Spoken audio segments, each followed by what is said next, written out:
Welcome back to Logic Basics. We are getting near the end of our series on reason and being. So far, we've seen that something must be eternal, and matter exists, and now we've come to the conclusion that matter is not eternal.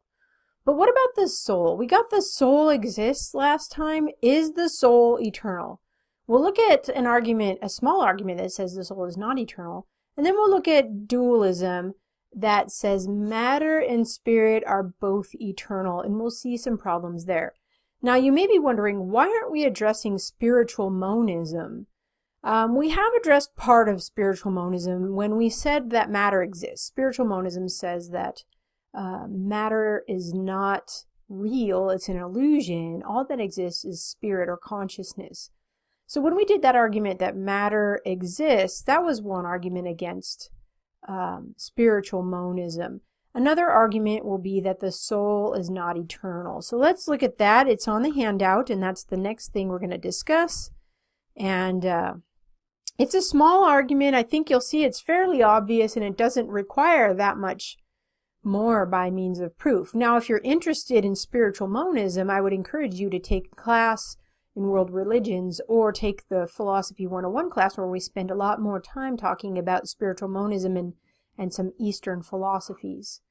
But here's a small argument that the spirit, or my spirit, or the individual spirit is not eternal.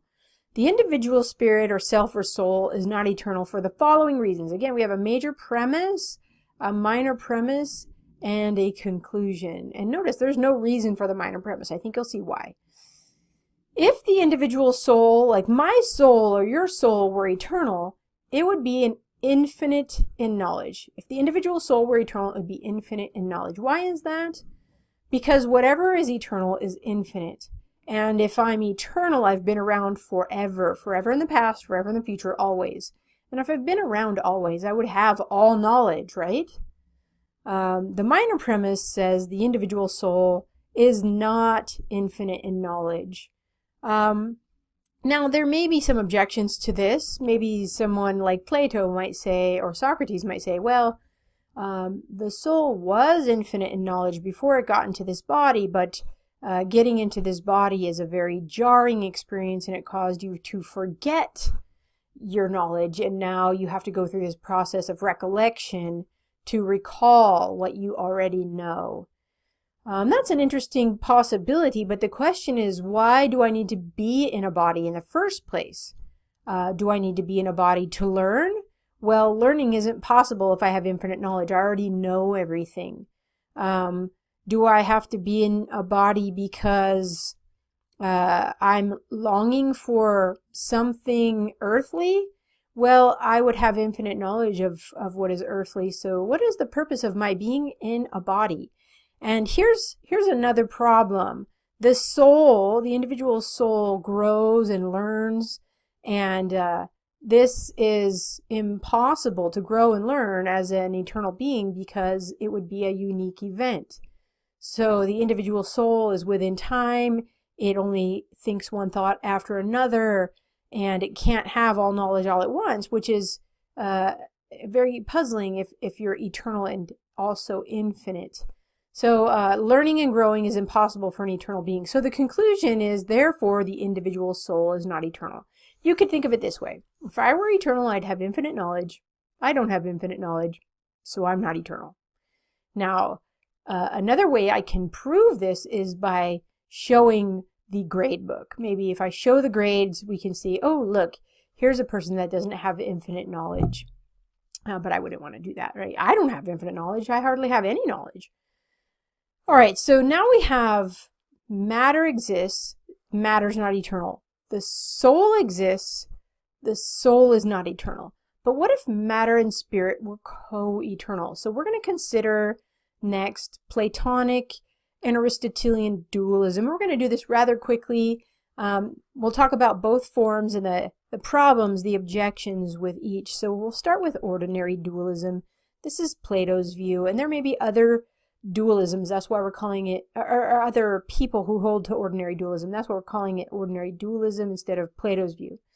So ordinary dualism is the position that matter is eternal and it's independent of spirit. So you have matter is eternal, spirit is eternal. And in Plato's view, he has lots of things that are eternal. He has matter that is eternal, that is in what he calls the receptacle. And this matter has always been there. And then there's this being called the demiurge who takes the matter, looks at the forms that are eternal, which are non-physical.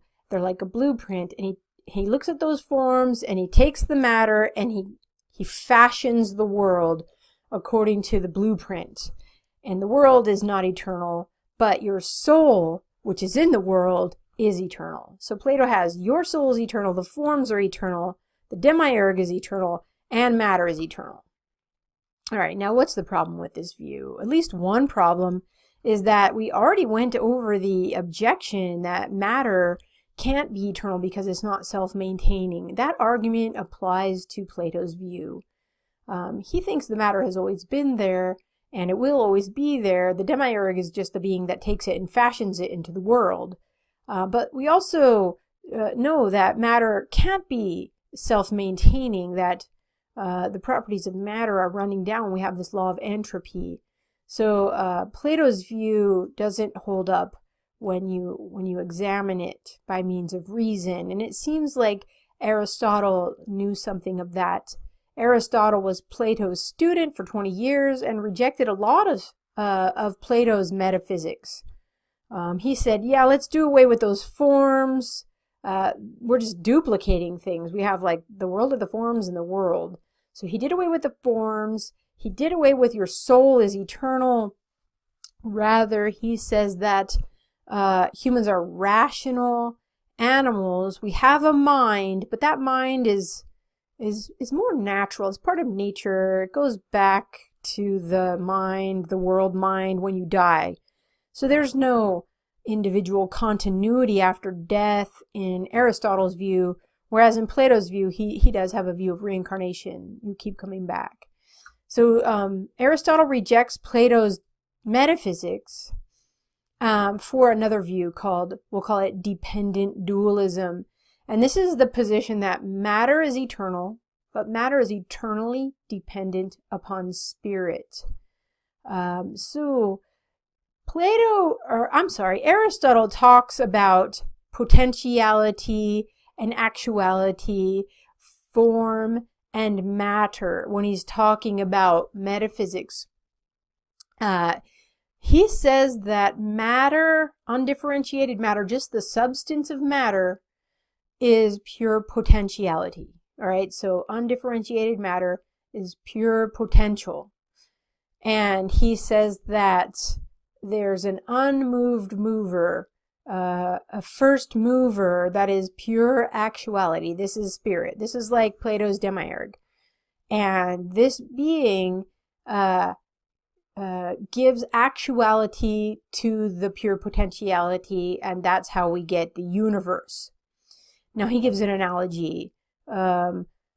Consider an acorn. An acorn is potentially what? An oak tree, right? So an acorn is potentially a tree, but for the acorn to become a tree, it has to be planted in soil. It has to be watered. There has to be sunlight. So the acorn has to be acted upon from outside for it to become the tree. So matter is like that. Pure potential is like potentially the universe. But it has to be acted upon from the outside to become the universe. And what acts upon it is the unmoved mover, or the first mover, or the prime mover, or spirit. Again, he talks about form and matter. He says, imagine we have some bronze. And of this bronze, we want to make a statue of Zeus, perhaps. The bronze is matter. We need a craftsman to craft the matter, to give it form, to become this statue of Zeus. All right, so form and matter, the universe is like pure matter, and it needs to be given form, And that's what the unmoved mover does. It gives matter form.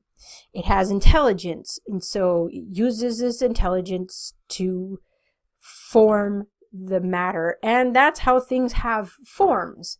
That's how humans have form. All right, now here's the problem with Aristotle. And there's been a lot of confusion over how to interpret Aristotle in the history of philosophy. This creates a dilemma. Here's the dilemma. If matter, pure potentiality, has some actuality without spirit, so if matter can be this universe without spirit, then it's ordinary dualism just like Plato's, and it falls prey to this same objection that matter is not self-maintaining. All right, but if matter has no actuality without spirit, if the universe can't be the universe without spirit, then this is more like creator and creation. And the first mover is the creator of the universe. This is no longer dualism. So you can see the dilemma for Aristotle. Either he gets pushed back to Platonic dualism or he gets pushed over to theism. Now, there have been a lot of theists that interpret Aristotle theistically and say, look, he has a proof for the existence of God. I would say that was not his intention. He doesn't believe in a theistic God. He definitely is a dualist. He was just a less conscious and consistent dualism, and that's why later Christians will try to partner Aristotle with Christianity, because given this second interpretation of the dilemma, it looks like he's a theist. All right, so I'm going to pause here, and the last video in this series will be a culmination. It'll be a summary of all these arguments. Where are we now, and what are the implications? We are going to have to talk about God. That's the next position that's left on our square of opposition after we've dealt with material monism, spiritual monism, and dualism. Now we get to look at theism and deism and some arguments there. And that'll take us to the end of the road with what we can do with logic and metaphysics in terms of exploring reality in terms of the logical options for metaphysics. Okay, so that's our next one, the culmination of everything.